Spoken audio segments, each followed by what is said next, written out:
बोलिए राजा रामचंद्र भगवान के पवन सुत हनुमान के जय। शंकर भगवान के जय। सांचे दरबार के जय। श्री राधा कृष्ण भगवान के जय। सब संतन के जय। सब भगतन के जय। कहूँ प्रभु कछु अगम नहीं, जा पर तुम अनुकूल। तव प्रभाव बड़वान नहीं, जारि सकै खलु दूर। जारि सकै खलु दूर। आइए प्रेम और श्रद्धा से हम लोग सुंदर कांड की सुंदरता में प्रभु राम भक्त हनुमान सुंदर कथा को हृदयंगम करें। श्री हनुमान जी महाराज कहते हैं कि हे प्रभु, जिस पर आप प्रसन्न हो उसके लिए कुछ भी कठिन आपके प्रभाव से रूई जो स्वयं बहुत जल्दी जल जाने वाली है, बड़वा नल को निश्चय ही जला सकती है। अर्थात असंभव भी संभव हो सकता है। और संत जन कहते हैं, चाहे तो थारु सुमेरु करे अरु। चाहे तो थार सुमेरु करे। थार कहते हैं धूल के कण को। एक धूल के कण को प्रभु चाहे तो सुमेरु पहाड़ बना दे, और चाहे सुमेरु को धूल बनाए। चाहे तो रंग को राऊ करे अरुरा। चाहे तो राहु को रंग बनाए। हाथी के चींटी के पाँव में बांधी गजेंद्र को। चाहे तो द्वार ही द्वार घुमाए। चाहे तो द्वार ही द्वार घुमाए। प्रभु अनुकूल हो जाए, प्रभु की प्रसन्नता जिसके ऊपर हो जाए, उसके लिए असंभव भी संभव हो जाता है। यह प्रभु की अनुकूलता, यह राम जी की प्रसन्नता का द्योतक है। अब हनुमान जी कहते हैं कि हे दीनानाथ, नाथ भगति अति सुखदायनी। देहु कृपा करी अनपायनी। हे नाथ, मुझे अत्यंत सुख देने वाली। देखो, और भी बहुत भाव हैं। ज्ञान पा जाना, वैराग्य पा जाना, धन पा जाना, खजाना, पद, प्रतिष्ठा, ये किंचित मात्र समय के लिए सुखदायक हो सकते हैं, लेकिन नाथ भगति अति सुखदायनी। लेकिन प्रभु की भक्ति अति सुखदायनी। क्या? अति सुखदायनी।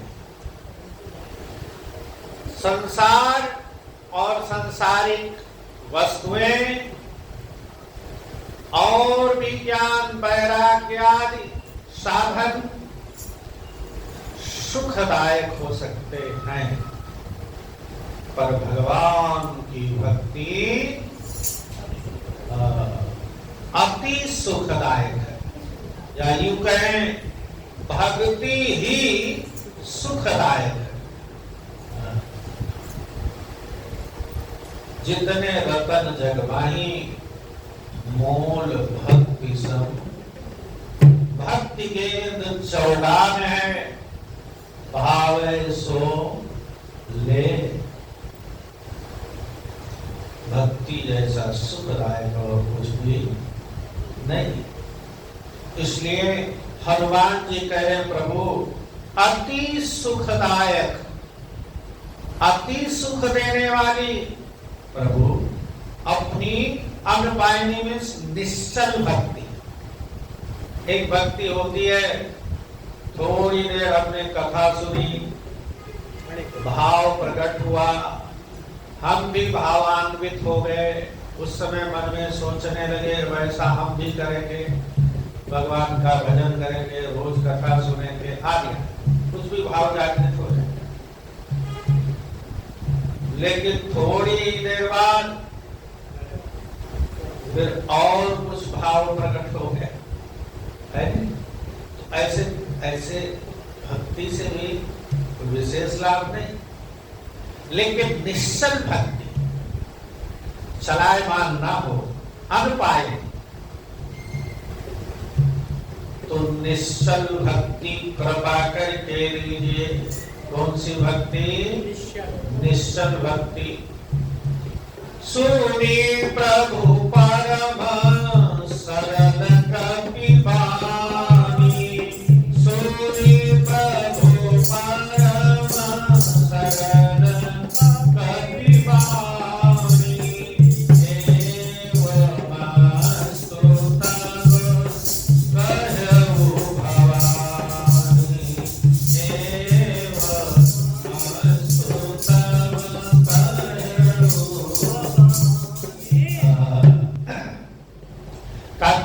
के प्रसंग में आया, भगवान प्रसन्न हो गए, ज्ञान मांग लो, वैराग्य मांग लो, धन मांग लो, खजाना मांग लो, अरे ये मांग लो, वो मांग लो, तो प्रभु सकल सुख देन कही, पर भगति आपनी देन न कही।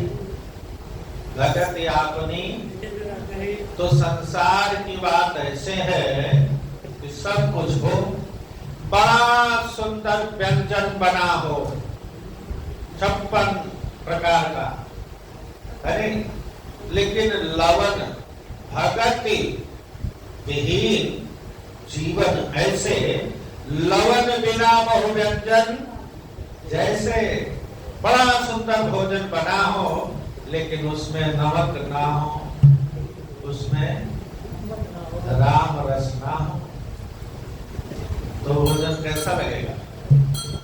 पता ही नहीं लगेगा भोजन खाना। अच्छा, इससे एक चीज और पता लगता है, देखने की जो सुंदरता है वो व्यक्ति के मन को संतुष्ट नहीं कर सकती।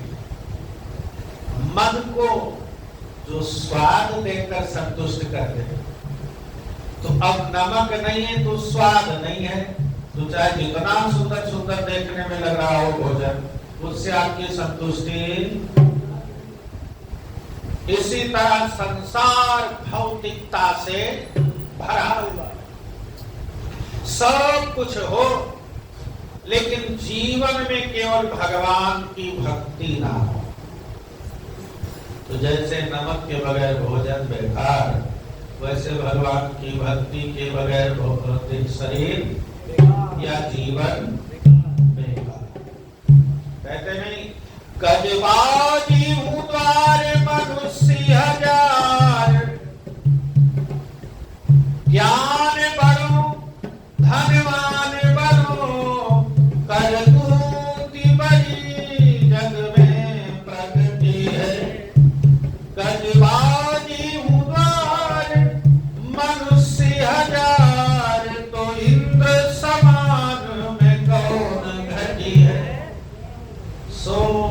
सब राम के भगत बिना, भजन बिना, मानो सुंदर नारी की नाक कटी है। अच्छा भला सोचो कि जीवन में भक्ति कितनी जरूरी है। अगर हम सुख चाहते हैं तो, अगर हम निरंतर सुख चाहते हैं तो हमको भक्ति का आश्रय लेना ही पड़ेगा। अच्छा एक चीज और, हम लोग अभी अपने इसी जीवन के सुख की बात सोचते हैं, लेकिन सच्चाई यह है कि यही जीवन से हम लोगों को ठहरना तो है नहीं। या तो इतनी कृपा हो जाए भगवत जिससे हम भगवान को पाकर है नहीं जन्म ही ना हो, तो उतनी पहुंच तो हम लोगों की हो नहीं सकती। पता नहीं कितने जन्म लेना पड़े, लेकिन भक्ति अगर किंचित मात्र भी प्राप्त हो जाए। ध्यान रहे, भागवत में कथा आप लोगों ने सुनी होगी महाराज जड़ भरत की। जड़ भरत जी सब बहुत बड़े राजा थे, लेकिन उनके मन में वैराग्य आया। बलराज पाठ छोड़कर चले आए जंगल में, एक नदी के किनारे कुटिया बनाई घास पत्तों की और भगवान का भजन। भले दुनियादारी में क्या रखा है, भगवान का भजन करो। और भजन करने लगे, बहुत सिद्ध महात्मा बन गए।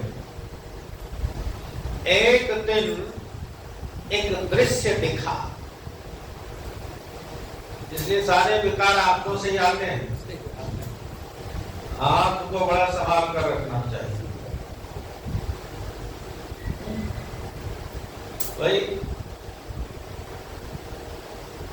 क्या देखा, नदी के तट पर ही बैठकर भजन कर रहे थे। अब भजन कर रहे थे तो क्या देखा, एक हिरनी पानी पीने आई।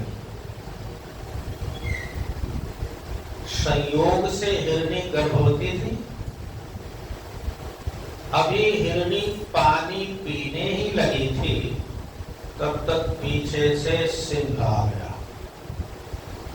कौन आ गया? शेर। और जैसे ही शेर का आहट सुना हिरनी, पीछे मुड़कर देखा तो कुछ ही दूरी पर शेर है। अब पीछे भाग नहीं सकती, प्राण तो सब कोई बचाता, बस उसने आगे ही भागना उचित समझा और नदी में ही छलांग लगा दिया। शेर ने गर्जना किया था, उसके गर्जना से हिरनी इतनी डर गई और जब छलांग लगाया नदी में, तो नदी में ही प्रसव हो गया, बच्चा गिर गया। हिरनी तो भाग गई।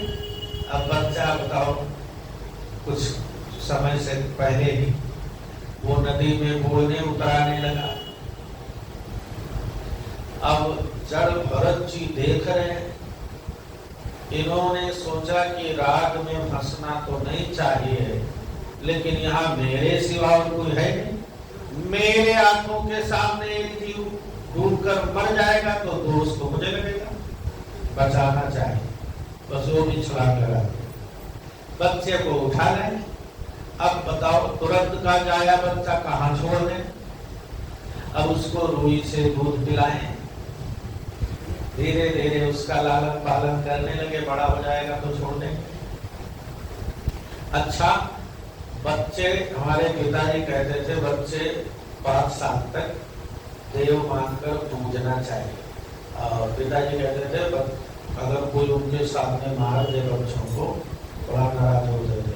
कहते थे कि बच्चे भगवान के रूप है, इसलिए। तो आप देखो, कुत्ते का बच्चा भी हो तो बचपने में बहुत अच्छा लगेगा, पशुओं का बच्चा भी बचपने में बड़ा प्यारा लगेगा। अब वो बच्चा पालते पालते भजन जितना करते थे उसमें कमी आई, कुछ समय बच्चे को देने लगे, धीरे धीरे बच्चा बड़ा हो गया। अब बच्चा भी उन्हीं के साथ खेलने लगा। जब वो भजन करने जाए तो पहुंच जाए, चाटने लगे, आदि आदि खेल करने लगे। अब देखो, उनका मोह उस बच्चे से बहुत बढ़ गया। एक दिन क्या हुआ कि हिरणों का झुंड आया, उसकी माई हिरण भाग गया। अब हिरण भाग गया तो जड़ भरत जी को चिंता हो गई।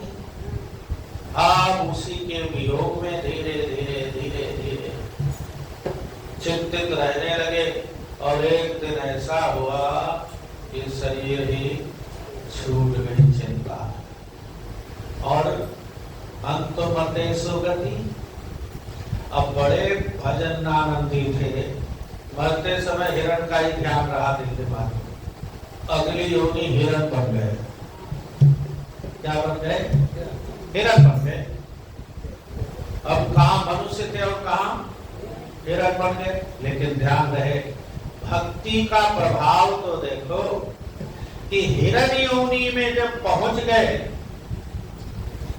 तब भी उन्हें अपने आप का समझ था, और हिरण योनि में भी वो मन से भगवान का भजन करते रहे। हिरण योनि भी उनको सुखदायक हुई। और फिर कुछ दिन बाद जब वो समय बीत गया तो फिर हिरण की योनि त्याग कर फिर एक ब्राह्मण के घर में पैदा हुए। इससे ब्राह्मण के घर। अच्छा, तो ब्राह्मण के और भी बालक थे, लेकिन राजा थे। राजा की योनि से हिरण बने, हिरण से फिर ब्राह्मण। और ब्राह्मण घर में जब जन्म लिए तो बापू के जब पढ़ने लायक हुए तो पिताजी पढ़ने भेजने लगे, पढ़ाने लगे, लेकिन उनको कुछ अच्छा। तो जन्म से उन्होंने सोचा भैया संसार बड़ा खराब है, अगर कुछ करोगे तो फिर वो जैसे पागल जैसा व्यवहार करने लगे, ताकि लोग मुझे पागल समझे। तो पागल के पास तो कोई जाएगा नहीं, पागल से तो कोई प्रेम करेगा नहीं, है नहीं? तो कुछ दिन और बड़े हुए, घर में काम धंधा भी नहीं करते थे, भाइयों से विरोध हुआ, घर छोड़कर निकल लिए। घर छोड़कर निकल गए, जहाँ मिल जाए तो खा लिया, कभी हफ्ते 10 दिन में मिल गई नदी बावली तो नहा लिया, नहीं तो केवल एक ही काम, सर्वत्र सदा प्रभु के नाम का सुमिरन। तो भक्ति अगर हमारे जीवन में थोड़ा बहुत भी असर कर दे, अगला जीवन जो भी मिलेगा वहां भी सुखदायी होगी, वहां भी, यानी जन्म जन्मांतर आपका सुधर जाएगा। भक्ति का प्रभाव ऐसा है, इसलिए हमें भक्ति चाहिए। काकभूषण जी का उत्तरकांड में सुनो, गरुड़ जी ने पूछा कि महाराज जब आपकी इच्छा मृत्यु है, जो चाहो वो शरीर धारण कर लो, तो फिर इस कौवे के शरीर में ही इतने दिन से क्यों है? 27 कल्प से कौवा बने। काकभूषण जी ने कहा महाराज बात तो आपकी ठीक है, लेकिन मुझे इसी योनि से भगवान की भक्ति मिली है जो अत्यंत सुखदायी है, इसलिए हम इस योनि को त्यागना, भजन नहीं करना है इसी। तो भक्ति का संस्कार, भक्ति का बीज किसी जन्म में भी हो गया, वो फल तो कभी न कभी, और उस फल का प्रभाव ये होगा कि आप कुछ भी बन जाओ। अच्छा विचार करो, एक कुत्ते जो गलियों में घूमते हैं, लोग पत्थर मारते हैं, और एक कुत्ते वो हैं जो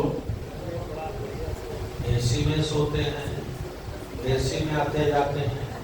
तो कुछ ना कुछ तो कर्मों का प्रभाव होगा, कुत्ते तो कुत्ते ही हैं, कुछ ना कुछ तो कर्म का प्रभाव होगा, है? हमारे यहाँ कहते हैं मेहनत करो सब मिल जाएगा। अब मेहनत करने से ही सब कुछ मिल जाए तो जो बेचारे सारा दिन फावड़ा चलाते हैं उनको क्यों नहीं सब कुछ मिल जाता?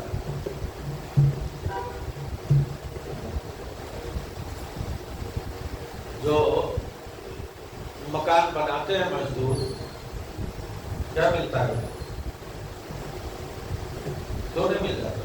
नीचे से ईंट और सीमेंट डाल उठा कर ले जाते हैं चौथे पर मंजिल तक, है? केवल कर्म संस्कार प्रभु की कृपा से मिलता है, जो भी मिलता है।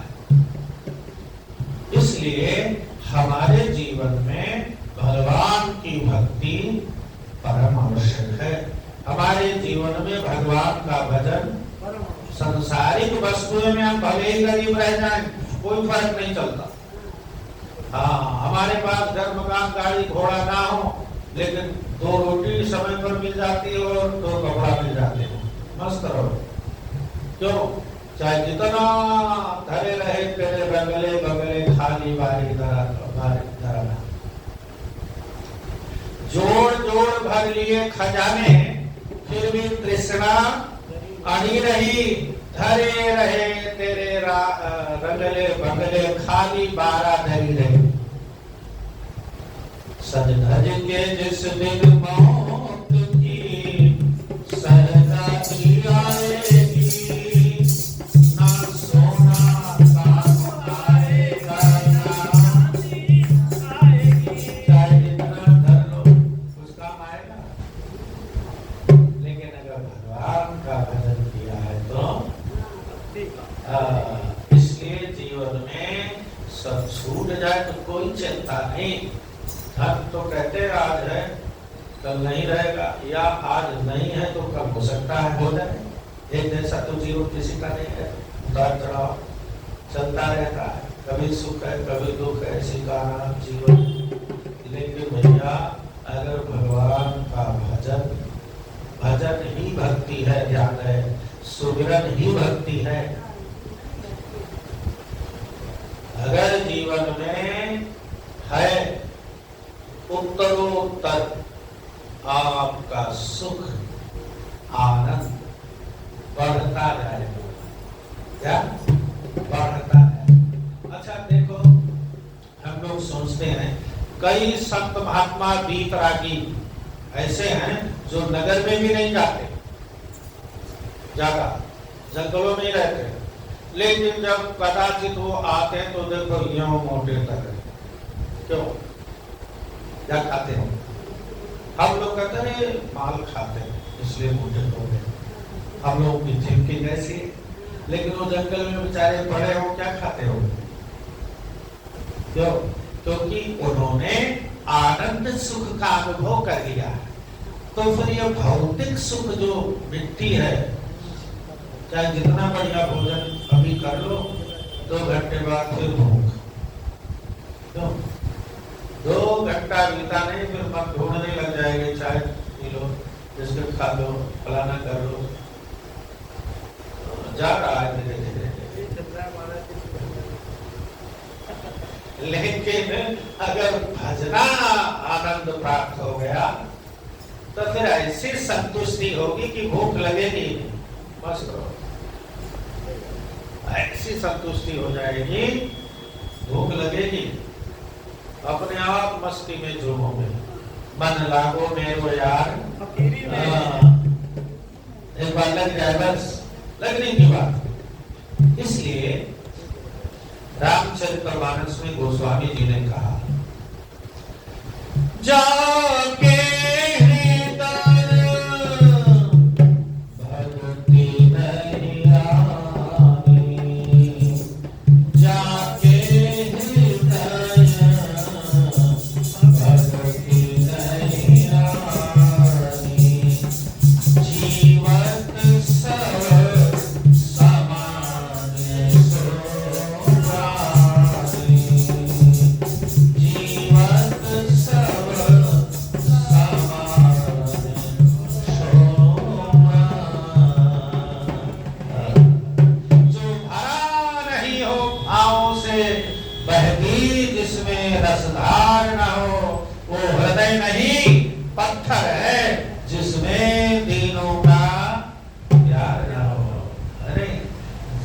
जिसके हृदय में भगवान के भक्ति का भाव नहीं आता,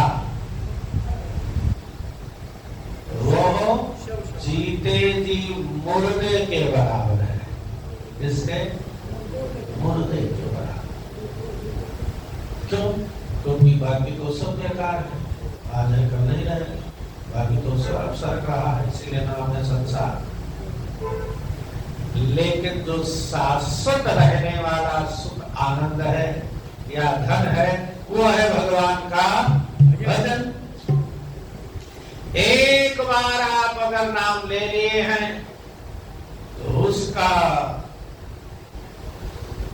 मिटेगा नहीं, उत्तर बढ़ेगा ही सही। एक बार भगवान का लिया हुआ नाम आपका इतने जीवन सुधार सकता है, वो मिटने वाला नहीं। क्यों? क्योंकि वो सत्य वस्तु है। क्यों? क्योंकि वो सत्य वस्तु है, और सत्य वही है जो पहले भी था, आज भी है, बाद में भी रहेगा। सत्य कभी मिटता नहीं, सत्य कभी। अच्छा, चाहे जितना कोई बुद्धिमान, चालाक, समझदार व्यक्ति हो, एक सत्य को छुपाने के लिए 100 असत्य बोलता है, तो क्या सत्य छुप जाता है? आज नहीं तो क्यों? सत्य को, अच्छा मजे की बात, सत्य को किसी गवाही की जरूरत नहीं है। असत्य को साबित करने के लिए गवाह की भी जरूरत है, लेकिन सत्य तो अपने आप में स्वयं ही पूर्ण है, उसे किसी के सहयोग की जरूरत। तो जो सत्य वस्तु के ग्राही हैं वो मिटने वाला नहीं। किया हुआ ओंकार, किया हुआ भगवान का जप, किया हुआ भगवान की भक्ति, ये कभी मिटने वाला नहीं है। बाकी संसार में कुछ भी कर लो, चाहे जितना दुनिया का भला कर लो, चाहे जितना कोठी बंगले बना लो, जैसे ही आंख मूंदी, शायद बात कोई याद करने वाला भूल गए। कितने आए, कितने चले गए। आज दिलीप दधीच कहाँ, हरिश्चंद्र गए किस लोक बताना, राम गए वो रावण भी, जिसने अखिलेश्वर से रण था। इसलिए सत्य वस्तु, सत्य धन अगर इकट्ठा करोगे हो तो पहले भी था, आज भी, बाद में भी रहेगा, वो मिटने वाला। इसलिए हनुमान जी देखो, इतने बुद्धिमान, इतने विवेकी, इतने ज्ञानवान सब कुछ है। हनुमान जी ने कुछ नहीं मांगा, मुझे ज्ञान दे दो, मुझे फलाना दे दो, मुझे राजा बना दो, ना। क्या मांगा? सुनी प्रभु नाथ भगति अति सुखदायिनी, देहु कृपा करियन पायनी। मुझे अपनी निश्चल भक्ति दीजिए जो अति सुख देने वाली है। क्या देने वाली? अति सुख देने वाली है। और सच्ची बात तो यह है, विश्वास करी जन दास बन। स्वामी जी ने लिखा कि विश्वास करके आधा घंटा रोज राम राम कहने लग जाओ, सच में भौतिकता भी अपने आप, सारे आपके काम होने लग जाएंगे। फिर आपको ज्यादा कुछ भाग दौड़ करने की जरूरत नहीं होगी, अपने आप। लेकिन विश्वास कर सबसे पहले। अब विश्वास ही ना हो तो फिर तो रेन कोट कर पहन कर नहा लो, स्नान हो गया। विश्वास, श्रद्धा ना हो। इसीलिए रामचरितमानस में प्रथम ने कहा, भवानी शंकरो बंदे श्रद्धा विश्वास रूपिणो याभ्याम बिना न पश्यन्ति सिद्धा शांति अष्टमीश्वरा। श्रद्धा और विश्वास के बगैर नहीं मिलता क्या? सिद्धि। सिद्धि मीन्स काम हो जाना किसी भी प्रकार। तो जीवन में अगर श्रद्धा विश्वास हो जाए, विश्वास करके एक बार कुछ नहीं, सिर्फ राम राम कहने लग जाओ, देखो फिर कुछ दिन बाद कमाल उसका होगा। इसलिए हनुमान जी ने कहा, प्रभु अब ये निश्चल भक्ति कभी चलाए वहां नहीं होती है। तो राम जी सुनि प्रभु परम सरल कवि वाणी। सरल सरल तो कोई लाग लपेट नहीं, सरल वाणी जैसे ही राम जी ने सुनी तो एवं मस्तु तब कहु भवानी। शिव जी सुना रहे हैं ना कथा, इसलिए शिव जी कह रहे कि हे भवानी, सरल वाणी सुनकर हनुमान जी की राम जी ने कहा एवं मस्तु, ऐसा ही हो, ऐसा ही हो। बोलिए राजा